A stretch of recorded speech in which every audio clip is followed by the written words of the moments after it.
กราบสวัสดีกับ FC พยาการสุภูสุคนเกษตรกรชาวนาทั่วประเทศสำหรับมื้อนี้วันอาทิตย์ประจำวันที่29มิถุนาย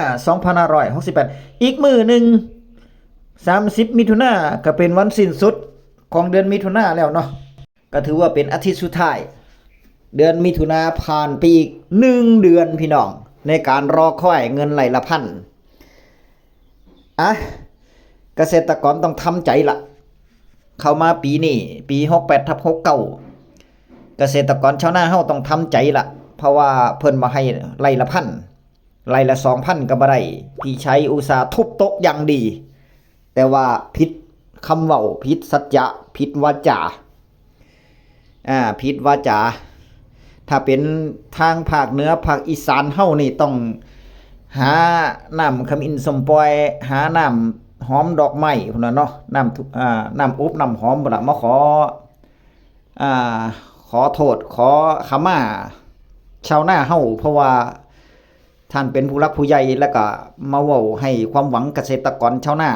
แต่ว่าผิดสัจจะผิดคำเว้าบัดนี้เฮ็ดบ่ได้ไปมาเหลือไร่ละ500 บาท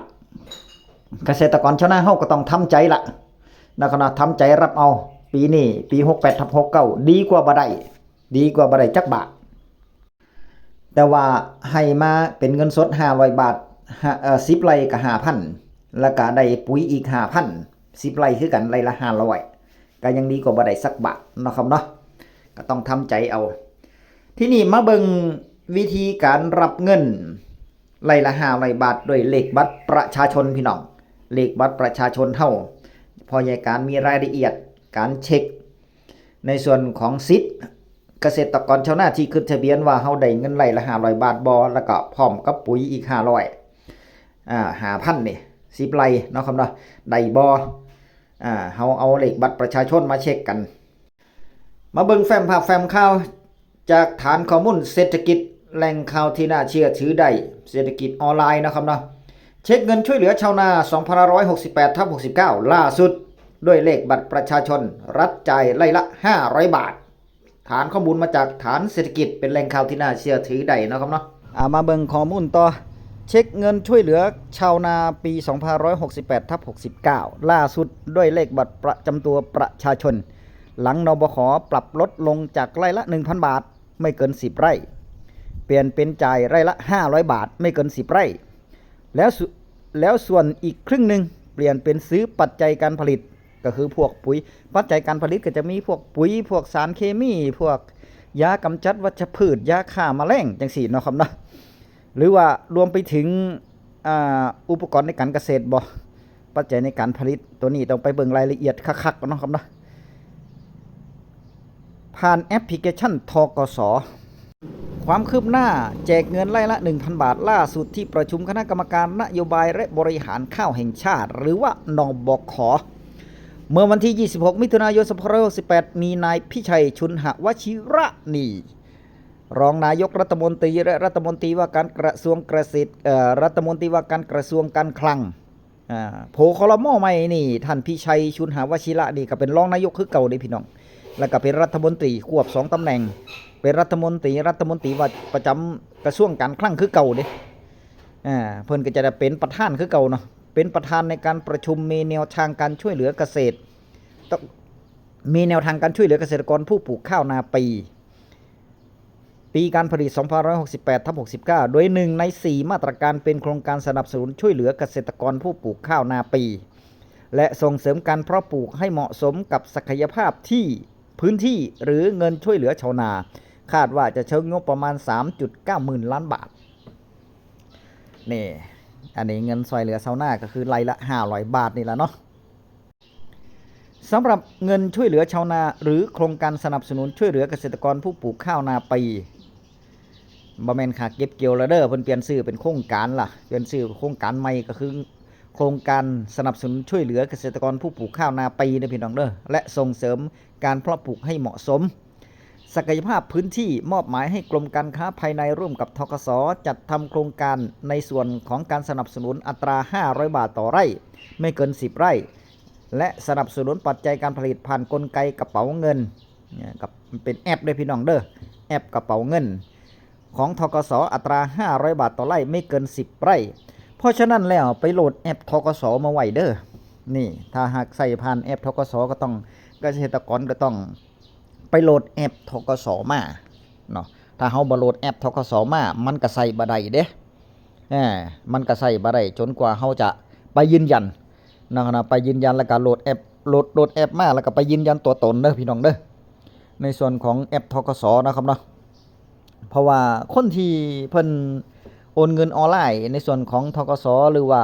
สแกนของธนาคารธกสจังซี่นี่เพิ่นก็จะมีอยู่แล้วนะสำหรับคนที่บ่มีนี่จะยากไงมันจะยากกับเกษตรกรผู้เฒ่าสิเฮ็ดจังไดอ่ะผู้เฒ่าที่บ่มีโทรศัพท์แน่ผู้เฒ่าที่อยู่ชนบทผู้เฒ่าที่บ่มีความรู้ถึงผู้เฒ่าที่ไปยากมายากสิเฮ็ดจังไดอันนี้ปัญหาที่ตามมาอยู่เด้พ่อใหญ่การว่าเนาะครับเนาะมันบ่คือเป็นเงินสดเด้ถ้าจ่ายเป็นเงินสดเข้าบัญชีธกสจังซี่นี่ผู้เฒ่าไปบ่ได้ผู้เฒ่าที่บ่มีความรู้ผู้เฒ่าที่บ่สามารถมีโทรศัพท์จังซี่นี่ก็เอาบัตรธกสเอาบัตร ATM ให้ลูกให้หลานหรือว่าสมุดบัญชีให้ลูกให้หลานมอบหมายไปเบิกได้ไปถอนมาได้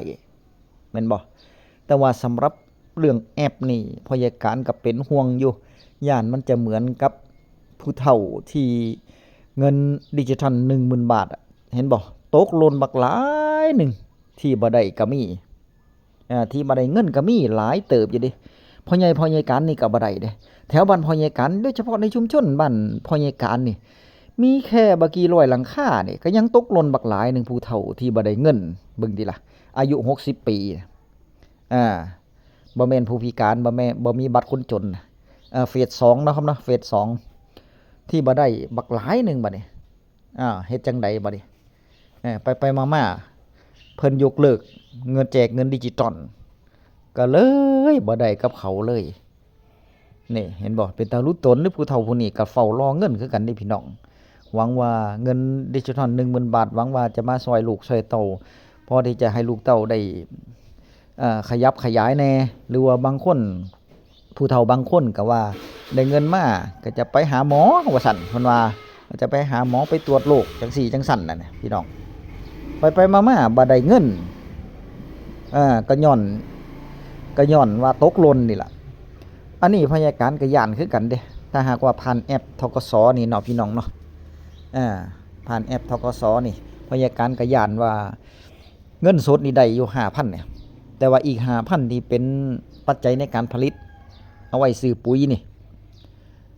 ย้านมันจะบ่ได้เพราะว่าบางคนก็ปาทิ่มเลยแล้วยุ่งยากหลายกับปาทิ่มเลยแหละผู้เฒ่าเด้บ่คือคนที่คาดหวังเฮ็ดได้เนาะครับนะคนที่ผู้เฒ่าบางคนที่เพิ่นยุ่งยากเพิ่นก็บ่ไปบ่ได้กูก็บ่เอาดอกว่าซั่นเพิ่นว่าบ่ได้กูก็บ่เอาเด้มันเป็นจังซั่นเด้ผู้เฒ่าบ้านเฮาเนาะครับนะอันนี้เอาความจริงมาเว้าพี่น้องเอาพื้นเอาตามวิถีชุมชนบ้านเฮามาเว้าเนาะครับเนาะมาเบิ่งรายละเอียดตัวส่วนกรณีเกษตรกรมีความประสงค์ปรับเปลี่ยนการผลิตในพื้นที่ไม่เหมาะสมในการปลูกข้าวดำเนินการต่อเนื่อง 3-5 ปีในอัตรา 1,500 บาทต่อไร่เป้าหมาย1ล้านไร่ตัวนี้ก็น่าสนใจนี่แอปพี่น้องแอปธกสเด้อพยากาศนำมาให้เบิ่งละวิธีการลงทะเบียนเกษตรกรสามารถลงทะเบียนผ่านแอปพลิเคชัน